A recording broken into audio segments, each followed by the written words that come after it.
What's going on, Pre-PTs in Motion? Welcome to another episode. I'm here with Brenton, as always. What's going on, Brenton? Hey, what's going on, Warren? Not much.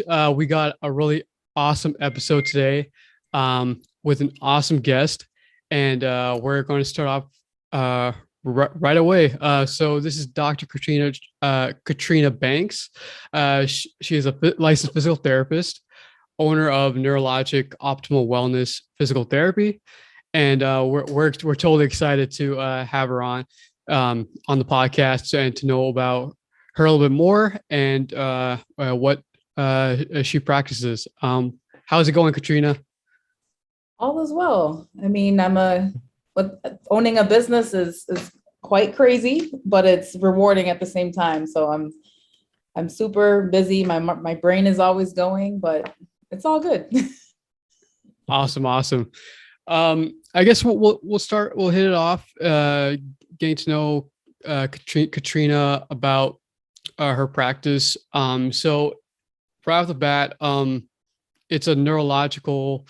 I don't know even how to even describe it, but I know it's for like neuro patients. If you can give me a quick definition of who do you serve and that, yeah. So I help active and motivated people that have like difficulty sitting, standing, walking, or even picking up their cup of coffee, like return to living their best life. So whether they've had a fall, a car accident, they suffer from back pain, have muscle weakness, or a movement disorder that has changed their life, we offer mobile and clinic services in which we're here to listen to their concerns, manage their symptoms, retrain their brain to restore their movement, provide education on preventative measures of their problems, and just to help them return to doing things that they love to do. So it's a neuro outpatient clinic, which a lot of clinics are more sports medicine, viewed, or that's their niche. Right. Yeah. There's a need for neuro clients to have services. And I do specialize in stroke, Parkinson's disease, multiple sclerosis, and vestibular balance disorders. There's a lot of people suffer those things. And I decided to open the clinic because when I was working in the hospital system, I found that a lot of those patients did not have anywhere to go. Either they didn't go have services after the hospital stay, or they went to a general PT, which is fine, but they weren't really getting the services that they really needed. So that was really my motivation to open up Now PT and be able to really spend time with people and really get them going. I see. Thank you. So, how did this like the neuro side, like why was it such a big interest to you and not other fields of physical therapy? So for one, my aunt, when I was in high school, had a stroke, which it was a left side stroke that affected her right side and her speech. So that got me to thinking early on, even in high school, like, how does the brain work? And then I looked up and had a internship in high school where I was able to shadow a physical therapist. So I got to see what they did. And then working in the field, I ended up starting, like when I worked in a hospital, I started on the orthopedic floor, and then they switched me to neuro. So I was exposed to all these neurodiagnosis, and I just really loved it because it made me think more outside of the box. Whereas, sometimes you have a shoulder or a hip, it's like, all right, this is it. It's straightforward. This is what you have to do. But when you're working with neuro patients, you really have to think about, what's their lifestyle? How's their brain functioning right now? And how do I rewire the brain so that they can walk or be able to step on a curb to get to a restaurant? So it really got me thinking like, okay, I really need to be working with these people, provide a service for them when they do leave the hospital so that they can get back into the community. I see. So like with patients, is this, how long, I guess, how long are you with a patient till they can, be on their own to be more independent? How long does that, I guess, depends on the disorder itself. If you can Absolutely. expand on that. Absolutely. So it depends on the patient. Um, so for example, most people I have on for about 12 weeks to start. So that's like 3 months because it just Okay. takes time for them to understand the routine that I'm asking them to do, the task that I'm asking them to do. And like I said, everybody's different with how their brain is functioning. So they need at least 12 weeks. I give everybody at least 12 weeks. And then if they haven't quite met their goals, I extend them maybe 16, another, 6 weeks. So sometimes their plan of care is like 16 weeks. But I work with people for a whole year that have made progress. I So it see. all Wow. depends on where they are in their stage of their neurologic diagnosis. They may be in a later Mhm. stage of Parkinson's, you know, versus the other Parkinson's patient that's in an earlier stage. So they may not need as much therapy, but that later stage person really needs it to slow down that progression. So again, it's the good thing about me is that I'm never cookie cutter. So I could have two Mm. Parkinson's patients that present similar, but their goals are totally different. So their plan of care is going to be very different. One might need 12 weeks, one might need 24 weeks, depending on what it is. I see. I see. Brent, if you can hop on if you have any additional questions, if you would like. Of course, of course. First of all, Katrina, happy 2 years of having your business in neurology. I believe that was Congrats. in the beginning of July. Yes. Um, I guess the first question I want to ask is, what type of tools and tests you usually use with your neuro patient? So I've done a lot of research. I became board certified as a neurologic clinical specialist back in 2020. And of course, doing a lot of research. There's a lot of research based on diagnosis of which outcome measures you should be using. So I've created this nice big book of, different outcome measures based on diagnosis that I use to help me with determining where my patients are. So we're looking at their cognitive function, looking at their balance function, their walking endurance. So basically, when I do my intake, I can say, okay, this patient has MS. I'm going to do the MS walk test based on their goal. Like Okay. they want to be able to walk further. So that's how I use a lot of tools based on research. Because again, evidence-based research tells us kind of how things go. Not everything is always, straightforward, but it kind of helps me point people in the right direction. And it also helps me to create goals for them based on the results of the outcome measure. That's amazing. I guess for our listeners who are into research, how did you kind of get into research with neuro?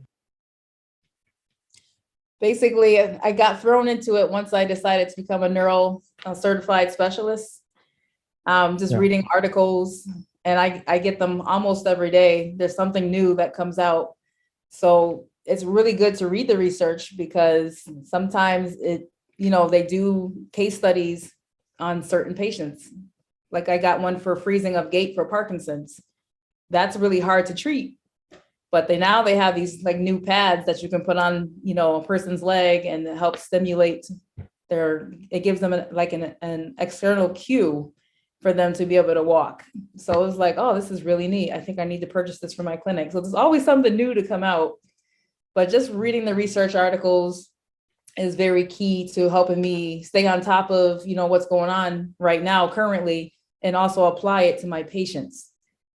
And it works. Um, I do read a lot, unfortunately, but it's I, needed. I was gonna say like how do you find resources of those articles to you? So I am part of the American Physical Therapy Association. There's a lot of articles on there. And then I'm under the neurology section. So there's a lot of research and articles that I tend to go to on there. And then Google has a nice search where you can actually look up research articles as well. If you're like on the fly trying to answer a question, I'll go always ask Google, right? Yeah, use Google Scholar or something like that. Yes, Google Scholar. Um, That's it. Another question. Um, to be a doctor of physical therapy of color who specializes in neuro, what would you say are the biggest challenges? So the biggest challenges I would say is I'm definitely a rare commodity. So when people sometimes they walk in my clinic and they're like, where's Dr. Banks? I'm like, you're speaking to her. So they don't really expect to see me because you don't really see many people of color in physical therapy. I think we make up like 3 to 5% of the profession. So I feel like most times I have to prove myself because they're like not expecting me to be me. You know what I mean? The other challenges I would say are, I mean, there's a trust factor, right? So people are like, oh, I wonder if she's really credentialed or, is she able to provide these services? So I have to prove myself quite a bit. And I do, and I really do, because I'm like, here's the research. And I tell people in my clinic, this is what research says, let's give this a try. And, after time, I do build that rapport with them, but a lot of people don't expect to see me when they walk in the clinic. My face is on the website, but I had somebody come the other day. They saw me on my website.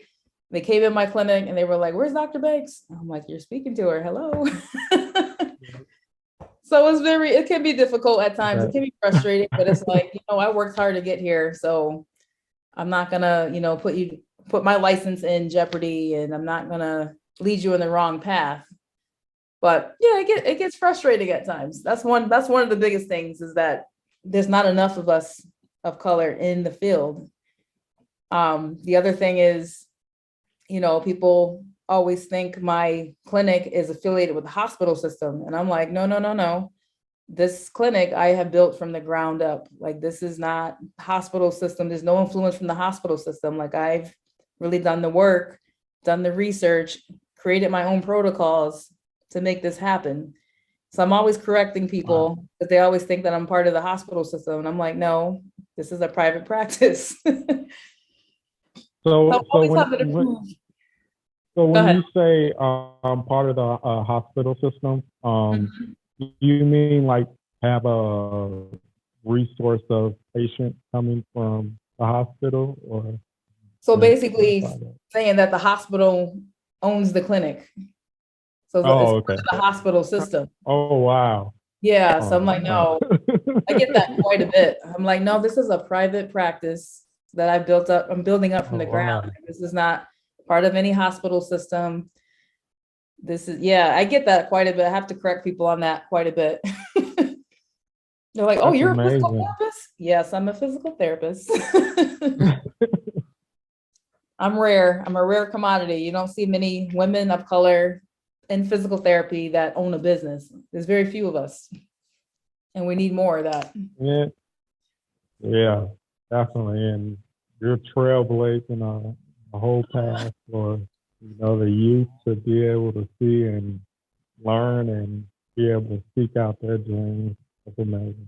Um, that's all, I wish for as well, is just to be a positive role model for others in that Absolutely. type of spotlight. Warren, you got anything Well, for the meantime? yeah. Well, as Brenton gets one going, I have one interesting one for you, Katrina. From your experience from working with specifically with neuro patients, what's a key attribute for neuro physicians or PTs to have when assisting their patients? You have to have a lot of patience, and compassion for Yeah. who you're in front of. And you have to really be encouraging to them, because most times they have a progressive disease that isn't going to get better. But my goal is to encourage you and give you the tools so that you can slow down that progression and still have a quality of life. So if you don't have patience and compassion, don't be a physical therapist. You really need that, especially with neuro, because again, sometimes their progress is very slow. It can be very slow. And most people want it now. They're like, oh, I want to be walking, 300 feet by next week. And Right. it's like, Yeah. you just had a stroke. Like, I don't expect you to have that. And you have to be honest, up and honest. You can't lead people on thinking that and have them thinking that they're going to be doing all this stuff and set them up for failure. So you really need to be honest, compassionate, and really, really have patience.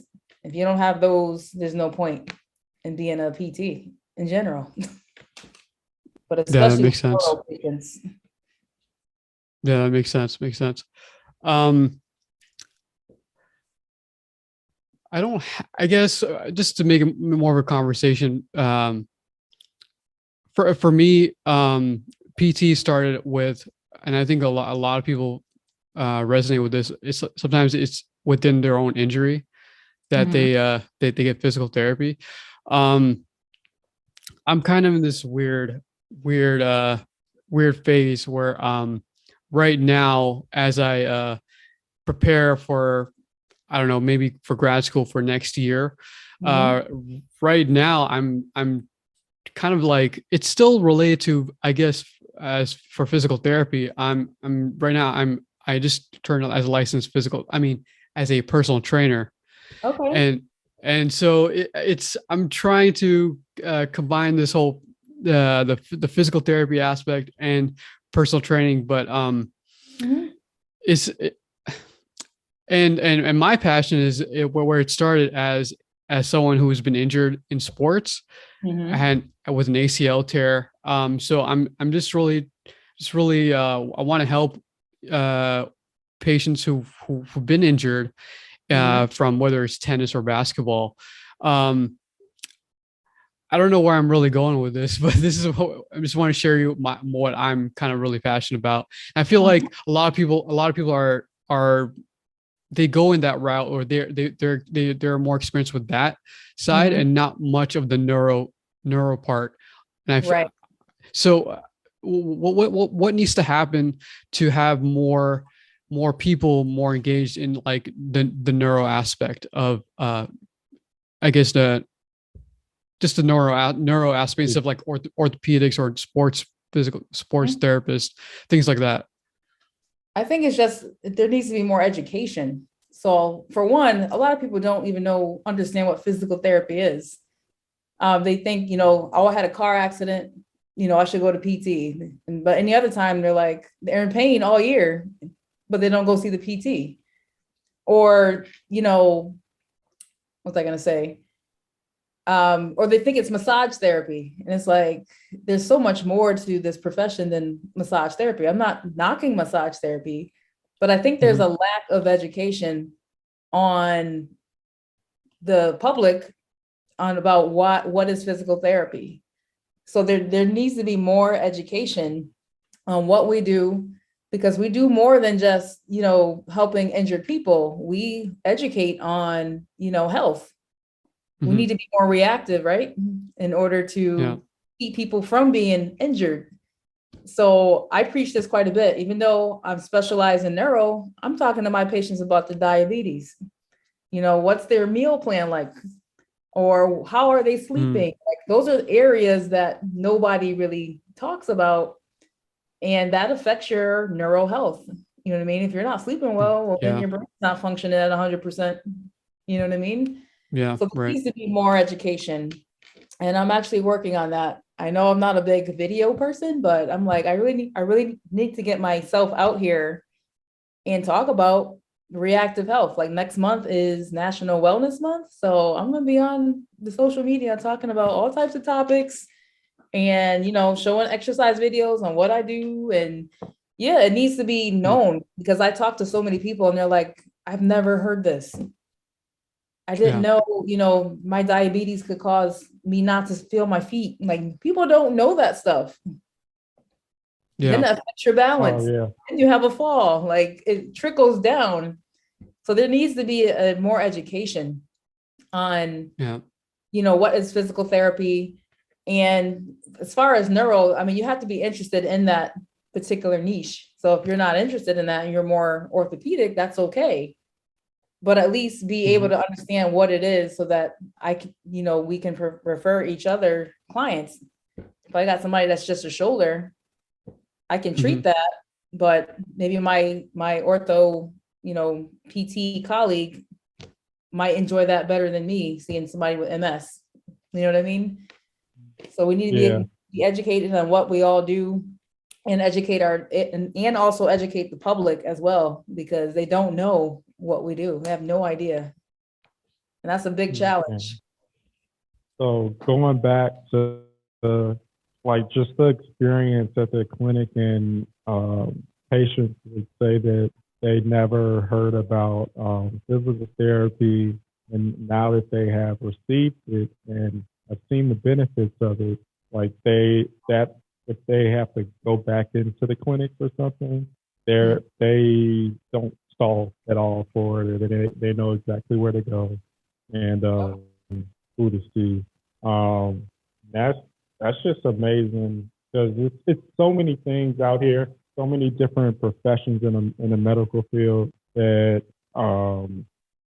help people in different ways. And I love the way PT brings the variety in different types of I guess in a type of spectrum in the PT field, where it's just a lot of different professions. We got, neuro, and I'm tied to that because I have interest in neuro physical therapy. For me later on, maybe that's something I might be able to specialize in.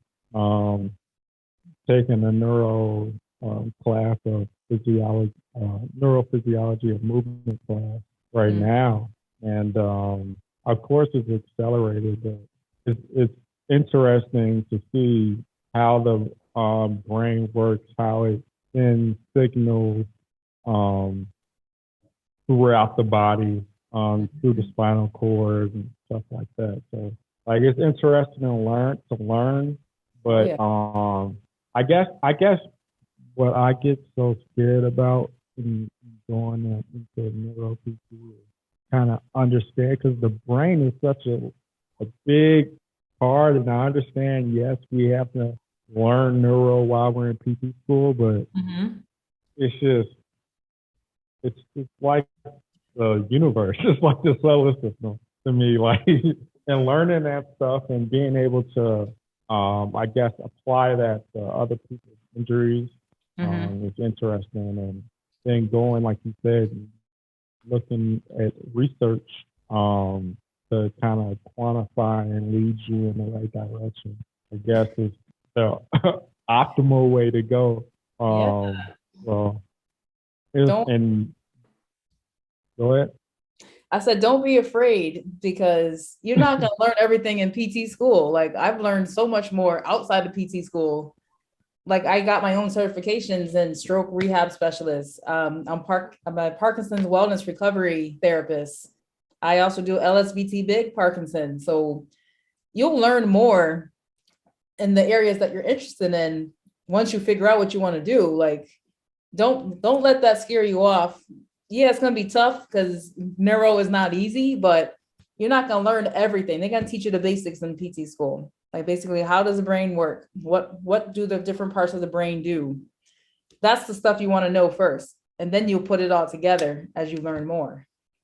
So don't let that scare you. Okay. So after PT school, how you specialize into neuro, like, what is that process? Is it like going to grad school again, a whole nother grad school, or is it felt like it?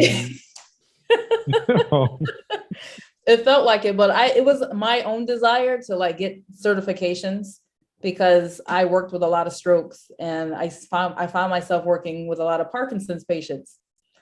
And I was like, you know what? I need to know a little bit more in regards to the research on how to really treat these patients. And there are different, the research does tell you about how to treat your patients. And that's what got me more interested. Like, all right, let me get this certification so I can learn more about how does the Parkinson's brain work? What do I need to do to make this person functional so that they can walk their daughter down the aisle or be able to climb their stairs to get to their second floor bedroom? So for me, it was more of a motivating factor. Like nobody pushed me to be like, oh, you need to go get certified. But I was like, this is the population that I want to work with. I want to know what, I want to be able to educate them on what's going on, break it down in layman's terms, but also be able to use the research and techniques that are working on these clients and apply it to them. And that's basically what I did. So it was my own motivation to go get certified as a stroke rehab specialist, as a Parkinson wellness recovery therapist, become a neurologic certified specialist. That was my own doing. And I just was like, you know what? I think this would be a good benefit. And it has been, because now I'm much more knowledgeable in those areas.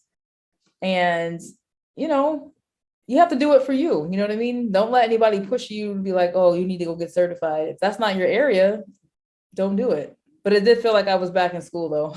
I will say I had to really carve out time and study.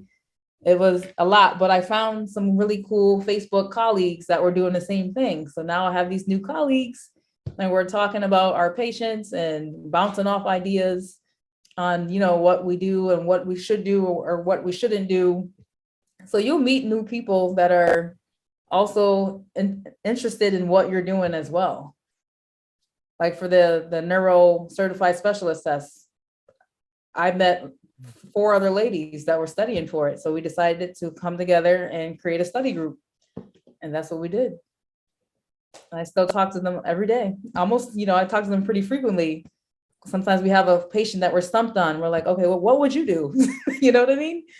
So you build, it has to be self-motivated. You have to be self-motivated to be like, all right, I want to learn more about this topic. Because in PT school, you just get a little bit of everything. You get a little piece of everything. So it's more complicated. And you're like, oh, this seems like too much. But, some PTs just work with Parkinson's patients. That's their niche. That's what they like to do. So you have to find like what you want to do. I like strokes. Yeah. But right now, I have an influx of multiple sclerosis patients coming in. So guess what I'm doing? A lot of research on MS. Because I'm like, all right, this is a population I'm seeing quite frequently now. So what do I need to do to have them have a quality of life? So you got to figure out what you want. Don't let PT school like scare you. It's going to be tough. It's not easy. But you got to figure out what you're interested in. Okay. I guess another question I have is for maybe that student taking the neuro route right now and is trying to get this certification. I guess if you can remember, what was a good strategy that worked for you as far as studying and kind of retaining information? You said studying and you kind of went out. Retaining the information. I think the best thing was that I was working and studying for these certifications. So I would be seeing patients on a regular and I could be like, oh, this person's in stage 2 Parkinson's. I'm learning about stage 2 Parkinson's. So I was able to identify what I was reading to my client in front of me and be like, okay, what should I be focusing on stage 2 Parkinson's, where their balance is not so bad, but just keeping them moving, doing aerobic exercise. So that was very helpful for me to be like, oh, I'm reading on, a hemorrhagic stroke. Oh, my patient has hemorrhagic stroke. So what does that look like? Because textbook and actually seeing a patient is a little bit different. So having that exposure really was helpful in me, really retaining the information. And I like to write out stuff too. I do like mini case studies. So like patient A, Parkinson's stage 2. What does that look like? What outcome measures should I be using? What do I want them to do? What's their goal? They want to walk 300 feet. Okay. How do I make them do that? Oh, wow. So that's what I did a lot of. I kind of read scenarios. Yeah, a lot of scenarios, reading the material, but then, okay, transferring it to what I'm seeing right now. That's the way to do it. And Yeah. that's Yeah. one of the reasons why I became a PT, because I'm more hands-on and visual. Like somebody can read something to me and I'd be like, okay, I think I got it. Yeah. Right. I have to actually have to feel and see it. So this field was definitely for me. But that's the way to retain information, is really creating scenarios. And if you could have a patient that has that similar diagnosis, that's going to help you. Absolutely. I do have a question. I guess I want to just transition this a little bit. Mhm. So I think our last episode we were doing a lot of like study strategies for I guess how we can study better and study well. And, Mhm. and we were Brenton and I we were talking about like about retaining information more clearly and using.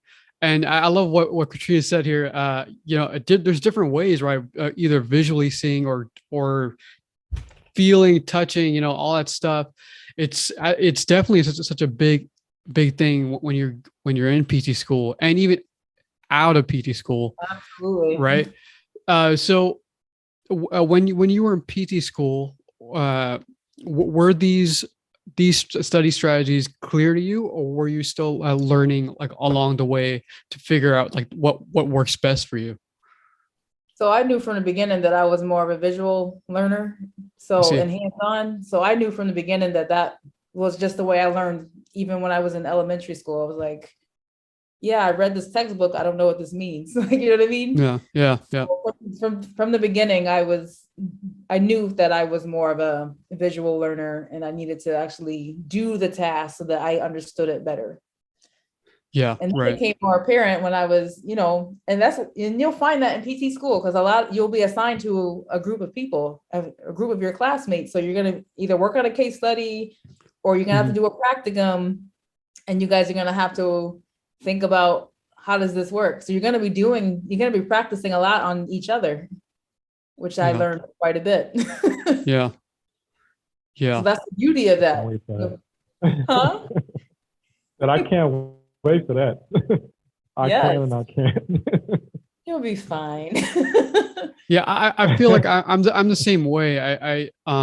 When it comes to reading, it's like it's almost I kind of get it when reading it or someone tells me but it's not really in my head. So Mhm. I definitely resonate with that. Like whether it's visual or just different other ways of like trying to understand what's really going on, you know. So I definitely resonate with that. How about you, Brenton? Man, definitely, I'm tactile, like she said, I'm hands-on, and I need to see it, so I'm visual and audio. But this isn't the first time my teacher, my neuro teacher, told Mhm. me, he's like, yeah, if you really want to do well in this class, you should write down, like, certain things that he points out. Mhm. So, and it's like, that's going to help you your brain work better and be able to get Yeah. the information. Like So, really, really uh, like important points of things, write out yeah. and then break that down. Sometimes I would create acronyms to remember like the cranial nerves. You know what I mean? So just Yeah, Oh, get yeah, creative yeah, with yeah, it. yeah, yeah. Yeah, you definitely need the acronyms for the cranial for that. Absolutely. So yeah, writing, um, I was definitely a note taker too, but I try not to like write a book. I'm like, all right, I need to know what yeah. for this Right. particular topic. Because you can't Yeah, remember everything. right, yeah, right now, how it is for me is I kind of like just rewrite. I'll listen to lectures, but I'll write rewrite the lecture, and Mhm. then I'll listen to it, and then if there's anything I need to expand on, I'll expand more on it Yeah. by just typing it out and like repeating whatever was said over and over and over again, Yeah. Repetition is just so that I know that I can get the information. Yeah, the repetition is key. You're rewiring your brain. That's all. That's what I do all Yep. day in my clinic. You're rewiring the brain. You're doing stuff over and over and over and over. You need to do stuff more than 1,000 times to rewire That's the right. brain. So that's exactly what you're doing. There's nothing wrong with that. Yeah. Absolutely. Yeah. I remember a friend of mine said, you're myelinating those things, right? So it's Phosphate, definitely, yes. yeah. I do have another question about, now since we talked about during PT school, how about right after PT school? How is such a, I don't know how to say this. What was the process like to creating your own business? Was that something you were visioning since day one? How did that come about? So I thought after graduating that I was gonna love my 9 to 5 career job, but I noticed working in the field, for one, productivity was ridiculous. So I was like in a hospital system, I was expected to see like 13 people in a day and document. And it was like, I'm not spending any quality time with these people. I'm seeing them for literally 15 to 20 minutes and I'm gone. No education, no nothing. And deciding on their fate. Can they go home or can they go to rehab? Mm. So I didn't like that at all. And I was like, the whole purpose of me going into physical therapy was to be able to educate my patients, be able to, see them, create a pathway for them to succeed and make sure that they have some progress with their goals. And that wasn't fulfilled working for somebody else because there was always, and I get it, I'm a business owner, revenue is important, but also not, being able to provide quality care was a must for me. And I wasn't able to do that working for someone else. So for a while I worked in the hospital system. I worked in a lot of settings, hospital system, outpatient, home care. Mm.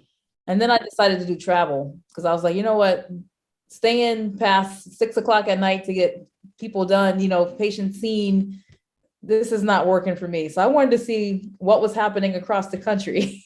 Yeah. So I traveled to Texas and Arizona, and it was a phenomenal experience. I met a lot of new colleagues. I got to learn what they were doing out west versus east. And, it was great to see how things were a little bit different, but still that whole productivity. Oh, you got to see 13 people or you got to see 8 people. Why didn't you see 8 people? You getting these, nasty grams.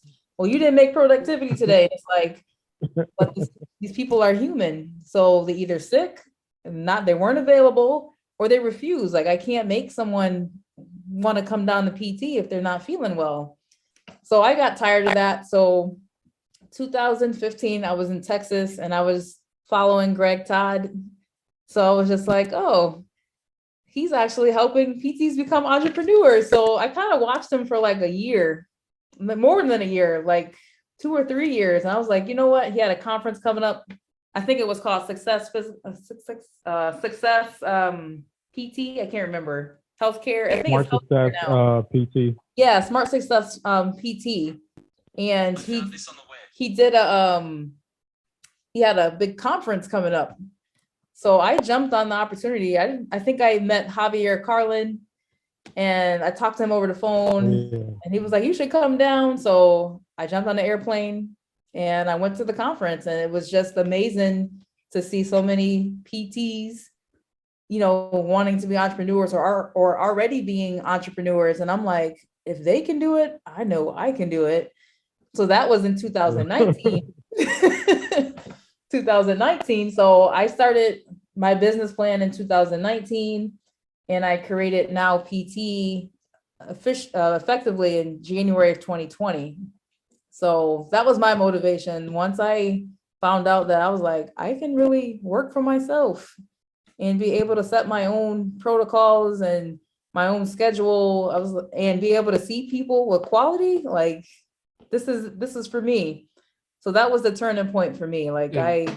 that hospital job and having to see 13 people was just crazy. And I was like, how do you provide care, quality care, Mm. and feel good about it? I didn't feel good about that. So I have to say, I don't Yeah. regret becoming a business owner. It is tough, but I don't think I could ever go back to working at the hospital system full time. Yeah. How was that transition? Because I mean, you have to be going through like the COVID period that impacted our economy, and pretty much just people working in general. So with COVID, so I started the business in January. I was literally in the process of like looking for a clinic to open. Then COVID hit in March. So I then pivoted and started my business as a mobile practice. And everybody gravitated to that because, for one, everything was closed down. Two, I was coming to them and they didn't have to come out. And three, they could still get their services. So I had to pivot during COVID to, be mobile, and people enjoyed it. I've been open all through COVID. I recently just opened a small clinic. So I have the mobile services and the clinic now, but people were okay with me coming to them and providing the services. So, somebody's always gonna need physical therapy, because I even witnessed it when I was working in the hospital system during COVID, where there were people that had strokes and they weren't coming in because they were afraid of COVID. Well, when you have a stroke, you need to come to the hospital ASAP. Yeah. So people were like delaying their care 3, 4, 5 days. And I'm like, oh my gosh, people still need physical therapy. So that's what made me pivot. I was like, you know what? I could be mobile right now. And Medicare was allowing mobile visits in the home. So that's how I started seeing Medicare Part B, people in the community. And it's worked out quite well. Got So it. COVID's not going anywhere, but there's still people that are in need right now that need the services. He was a real life superhero. Seriously. Yeah. What new skills did you have to learn because you're now a business owner? How are you initially reaching people to help? So for one, acknowledging that you need help, because I thought I was a superwoman and could do everything. I definitely hired a business coach to help me stay focused and be able to build the foundation. So what protocols do you need? Being able to delegate and be okay with giving tasks away that somebody else can do, so that you can maintain your focus on the business. So also learning leadership skills. You really you're the face of the business. So you have to really stick to your protocols, and you really do have to be firm on things. But then the other thing is just also being able to talk to your community, and allowing them to know what you do. That is a big one. I'm still working on that. I'm still a work in progress. That's why I got to do that social media stuff. Yeah, I know. I definitely get that. I've fallen off of like doing it on social media. Have to focus more on school. Mhm. But yeah, I definitely like it. It kills me like every day. I'm like, oh, I gotta put something. At least once a week. You can do that at least once. At least once a week, right? Yeah. So I would say the other thing is, you have to be willing to pivot when things, you might have something in mind that you want done in the business, but you have to be willing to pivot. You can't, because otherwise you won't grow. You have to be willing to pivot, because I was always that person like, oh, well, if this X, Y, and Z should happen. And it's like, no, that's not how it's going to happen. So then you got to problem solve. Problem solving is huge. We do that all day, right? As PTs. Same thing as a business owner. You got to be able to pivot. You got to be able to, they're always introducing new things. So you got to be open to learning, especially with insurance companies. You have to be willing to figure out how to bill and what are their rules, and their rules change every 3 months. So you have to be really up on that to make sure that you're doing things correctly in code and being in compliance. So you have to be willing to learn and really keep up with everything.